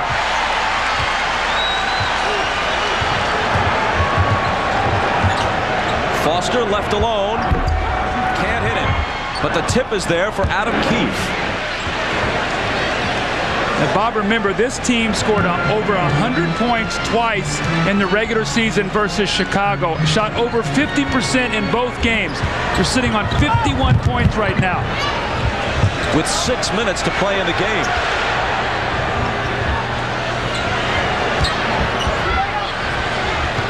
Longley against Foster, left hand. Hits the front of the rim, and Vaughn comes back the other way.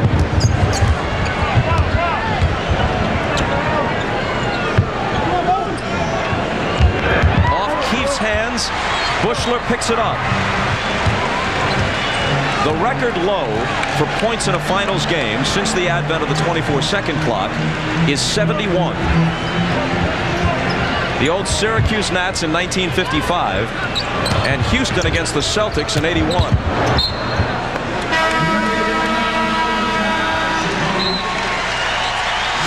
Heading into commercial, there's still plenty for Chicago fans to cheer about. One of their favorites, Steve Kerr, having his moments. Well, you do what you do best. You shoot the three. Steve Kerr spaces the floor. Scottie Pippen finds him. And now Buechler couldn't get his shot off. Steve, you're open. You're hot. Let it go. Back-to-back threes for Steve Kerr. Back-to-back threes and a lead of 33.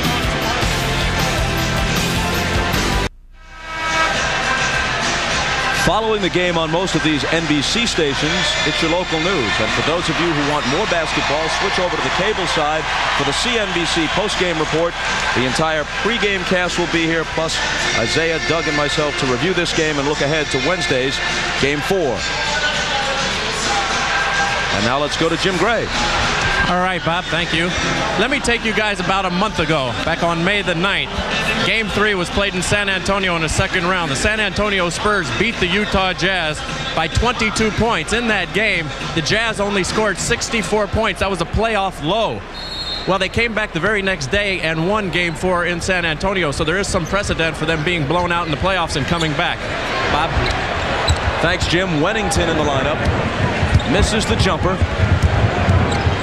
Vaughn brings it back. And Doug, if you were in Jerry Sloan's shoes, how would you approach this the next couple of days before Game 4? Well, Bob, you're probably going to laugh at this, but I would probably say, you know what, guys, I don't want to see you tomorrow. I want you to get along with your thoughts and think about what you have to do. The coaches and I are going to watch tape. We're going to come back. We're going to have a great practice on Saturday. We're going to regroup them, on Tuesday, and we're going to play. And maybe sometimes the less you say, the better, because this team won 62 games. They didn't do that by accident. They have great pride. The crowd erupts, and so does Michael, as Judd Buechler cans a three. The lead is 36.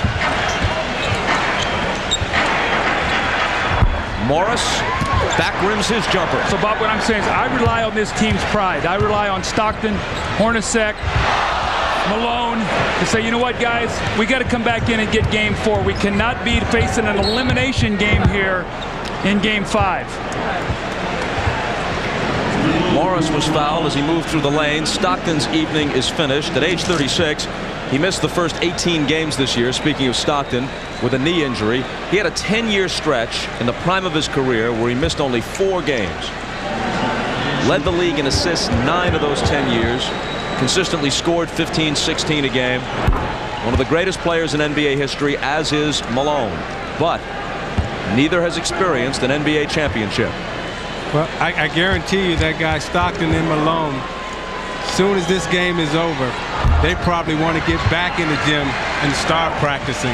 Because when you're in the finals and you're playing in championship level play like they are, you don't want any days off. You can rest in the summer.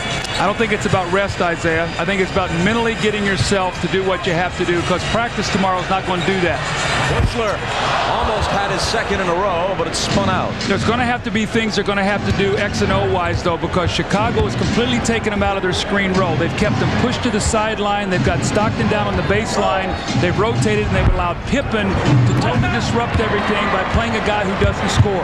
But I tell you the message that sends to Chicago. I remember we were playing Atlanta Hawks in the playoffs, and they took a day off. That immediately told us that, hey, these guys aren't serious. They don't want to be here. They're out golfing or playing or doing whatever they want to do. We came back, and that gave us enough incentive to destroy them. Jordan, Harper, Pippen, Kukoc, all enjoying it from a ringside seat. Of course, if this were a boxing match, they would have stopped it already on cuts.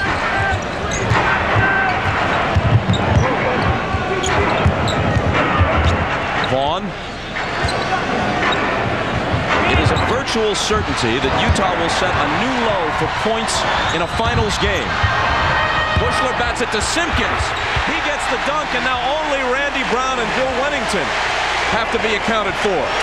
Isaiah, I don't know if I've ever seen a game where a team has played so aggressively and every ball has sort of bounced their way. I mean, every play, every tip ball, it seems like Chicago's shooting a layup or a dunk. Right, but you know how that is, Doug. In the next game, all that good luck turns around and goes the other way.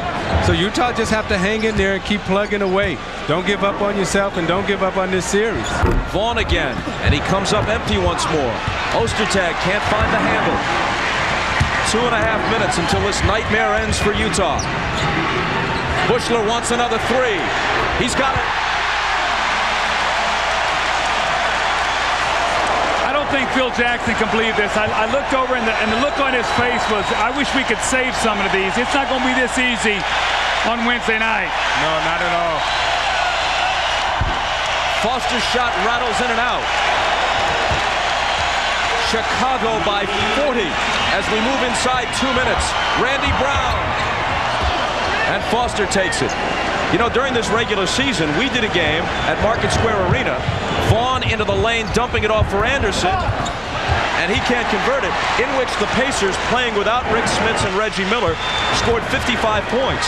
That's the record low for any game, regular season or playoffs, since the advent of the 24-second clock. Right now, there's a minute and a half to play, and Utah has just 52.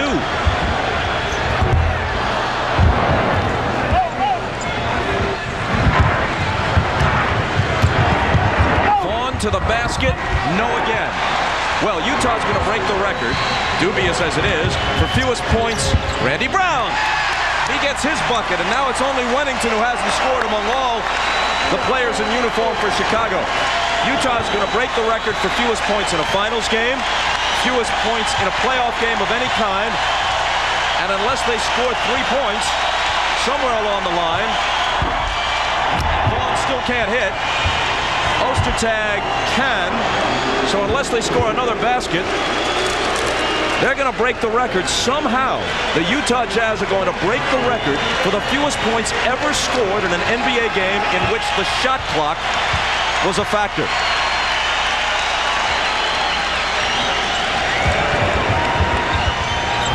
Someone got a piece of Brown's shot. Simpkins was fouled.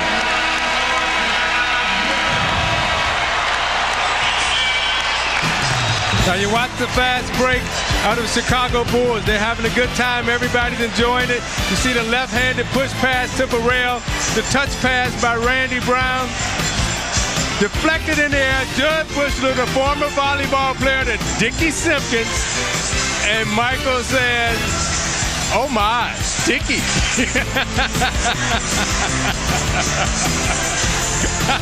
And you're watching the NBA on NBC. Go get it, Zeke.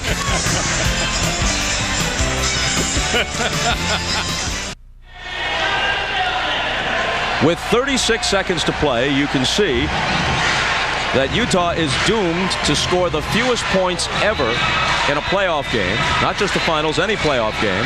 And unless they hit a basket in the next half minute or so, they will somehow in a finals game score fewer points than any team has ever scored in any NBA game. All the tens of thousands of NBA games since the advent of the shot clock. The record low is 55.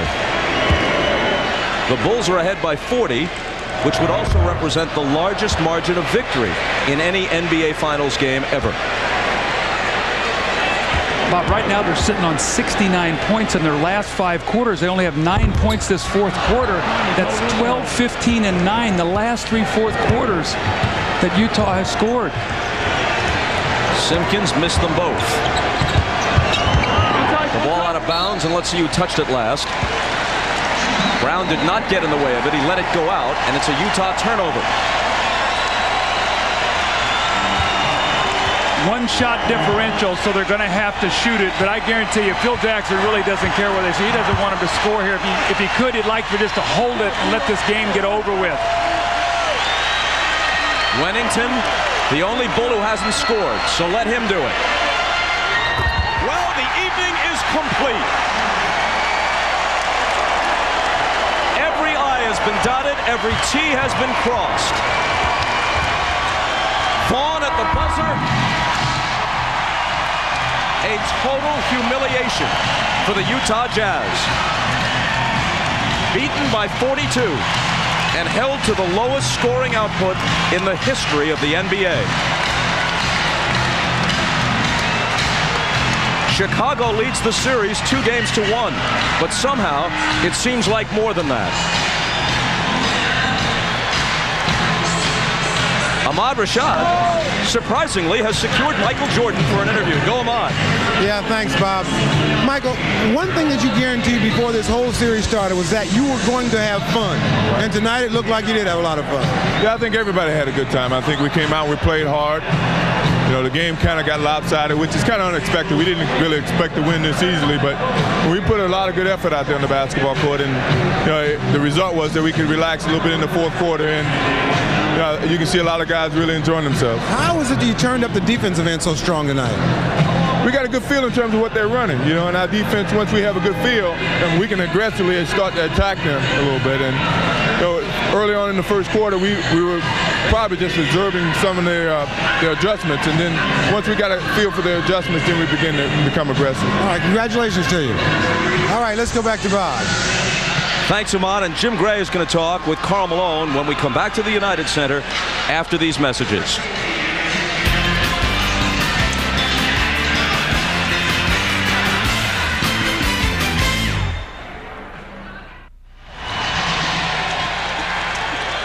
Win or lose, Karl Malone always is available. And moments ago, he spoke with our Jim Gray. All right, thank you very much, Bob. Karl, this is the lowest output in the history of an NBA game. What happened to the Jazz tonight? We just didn't come ready to play. You give them a lot of credit. You know, we just got old-fashioned butt kicking, so if this don't wake us up, nothing will. You were waking up like this one time before in San Antonio. You lost by 22 in Game 3, came back and won. How mentally difficult will it be for you guys to be here in Chicago for 3 days and not be able to play the game? It shouldn't be. We should have our ass ready to play. Thank you, Karl. All right, Bob, back to you. Karl Malone mincing no words. Luckily, it's late. Most of the kids are in bed. We'll put this one to bed when we come back to the United Center after this. Just take a look at that. It tells an absolutely stunning story as the Bulls take a 2-1 lead in the series. So that brings us to the schedule for games 4 and 5, both in Chicago, each on the air Wednesday and Friday at 9 o'clock Eastern Time. If Utah can win one or both of those games, then the series will come back to the Delta Center for games 6 and 7. Now, coming up next, except for those of you on the West Coast, it's the star-studded American Film Institute salute to director Robert Wise. And for those of you who'd like to continue with the NBA Finals, interviews and post-game activities are available on CNBC immediately following these messages. For Isaiah Thomas, Doug Collins, Jim Gray, and Ahmad Rashad, I'm Bob Costas. This has been the NBA on NBC.